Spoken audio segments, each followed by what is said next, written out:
Hey, Mike here with Canadian Musician. Again, still at the Canadian Blast Barbecue here in Bush Park, I think it's called, in South by Southwest. With me is Dave and John from PEI's Paper Lions. I know you guys just got into town, so thanks a lot for doing this, but how was the trip? The trip was great. Yeah, we stayed with some friends on the way down and did a little show in their basement. Nice. And it was just for their friends and stuff. It was awesome. It was in Brewer, Maine. Nice. And then we flew down from Boston, just arrived, so. Yeah. Is this, I don't think it's your first time, or is it, coming down to South by Southwest and playing the show? No, it's not. We love it down here. We stay with some friends of ours in a band called the Octopus Project. Stay in their beautiful house. It's our fourth time down. That gives you some experience. Like, what have you learned, this being your fourth time, from the first 3 times? Like, what have you guys learned as far as essentially what you want to achieve and how you go about it? Yeah, well, certainly a big part of it for us is seeing other bands that we like and enjoying that, but also kind of seeing what they're doing and get inspired by what they're doing. That's a definitely huge part of it. And then, I guess, for your audience, probably interested in the whole networking side and all that, and it's definitely like a great opportunity to rekindle a lot of relationships and meet people, and and I think really just kind of rally your fan base and build up support. If you can get people believing in what you're doing, coming out and seeing the show and realizing, whoa, this is really awesome, the new songs are great, and then people can start to get behind it. So definitely rallying support is a big part of that, and not just here, but other people looking in and sort of seeing what we're doing. Speaking of new music, new single Believer is out. It's off of your guys' forthcoming album Full Color, which I believe is April. Is Full Color drop? Ish. April-ish. Yeah, in terms of the release timeline, we are pushing that back right now. There was just another song that felt like it had to be on the album that we're just putting in, and so we're just not compromising. Is that a song that you guys just wrote, or one that was in the bag and you, for whatever reason, decided now, or why is that? There's one that more re-emerged. John could probably speak more. Yeah, the writing process on this record was different than anything we'd done historically. We were able to rent a studio in Charlottetown. For a really reasonable rate, so much so that we were able to rent it for 3 days a week. And the writing process really almost felt like a 9-to-5 job. We'd come in with fairly bare bones ideas, and we were able to have the time to really explore the idea and let it go in whatever direction it wanted to. And through that process, we had maybe around 30 demos for the record. And so once the majority of those demos were done, then we started thinking about, well, what 10 or 12 songs would go together really well. And we got the bulk of them done, but then started thinking, well, which of these demos would kind of help complete the sonic spectrum of the album. And the song that Dave's referencing is a song we felt like, this will really fill a hole on the record in a good way. The new single, Believer, it seems a bit more like synth-oriented. I guess you could even say poppier than stuff that at least I'm familiar with you guys from the past. Like, is that indicative or representative of the rest of the album? Well, people will learn more about this soon, but on Friday we're releasing the second single, which is actually, I think in a lot of ways, in a similar world but quite different. The album as a whole is, it really came to pass through a lot of just trying to make the songs the best that they could be, and in many cases that ended up with very just like songs that just really feel like songs.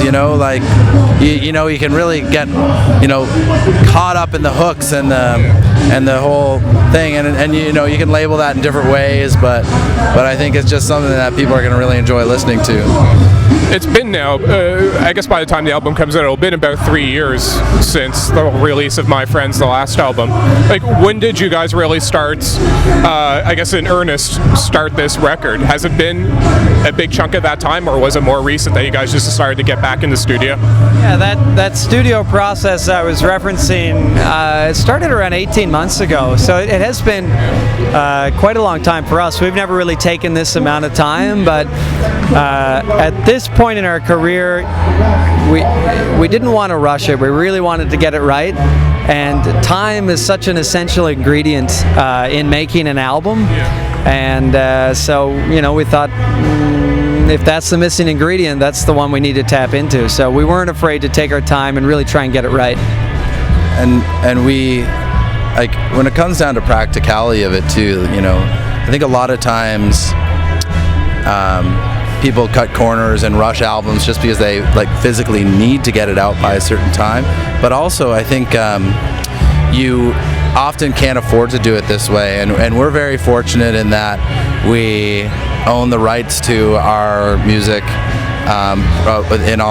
for almost all of our material, and we benefit from that, and we make a living doing it when we're home and working on the album. So to have that, it takes a little bit of the fear factor away.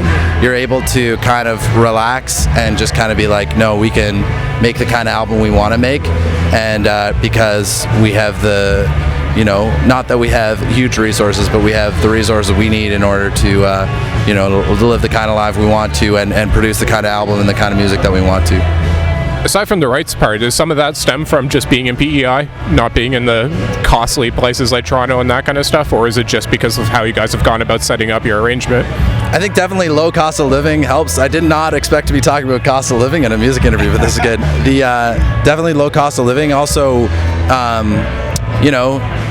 we're, for the most part, fairly smart with our money, and which not every band is. We're into investing and buying properties that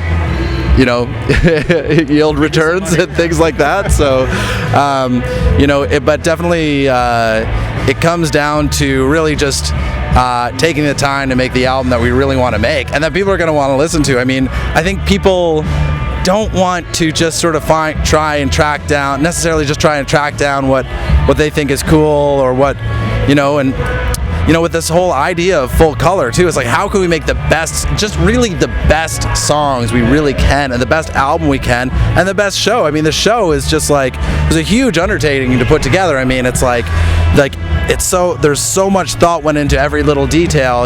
We've got this guest saxophone player that comes out halfway through one song, and there's a disco ball that turns on right at that perfect moment in her solo, and it's just like, all that is, it's a huge amount of undertaking, but it's just like, feels just so right to be making stuff that can really get people excited and reminds you me as a performer, why I wanted to get into music in the first place. And I think people come to the show why they started wanting to go to shows in the first place. I mean, I don't want to stand around on stage and trying to think of that. How's standing this way make me look the coolest? It's like, how do you make it so it just like has an impact and feels like something real that can get you excited and bring people together and lift people up, and just, I think we need more of that in the world, and not just in music. We need it just in life,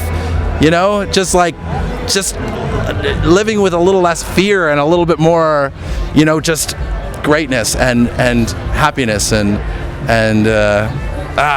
yeah. You're inspiring me here. I want to get up and put on a show or something, except I would suck and no one would come you here. Should. No one wants to see that. Okay, well, I don't know your musical background. I'll leave it to you guys. I'll come get inspired at your show, but just before I let you get on with the day here, just your song Traveling, which goes all the way back to your first album. There's a thing about it going viral just in recent months or in the last year or so. Like I said, it's not a new song. It's a song off of your first album. I know it kind of exploded online, but I have no idea how that happened. Do you guys have a sense of what happened there? Not really. I mean, with YouTube, definitely related videos, and it just showing up in sidebars, and people. I think a lot of people would put it on playlists and stuff. Yeah. But honestly, none of us. I don't know. No one really knows, but we're thankful it's happening. I think. We just think that when people come out and see us live, they sing along to that song. So I think they just like it, and they want to watch it. It's a hell of a catchy song. But before I go, you guys said the second single's coming out soon. What's the name of it so people can keep an eye out, and when's it out?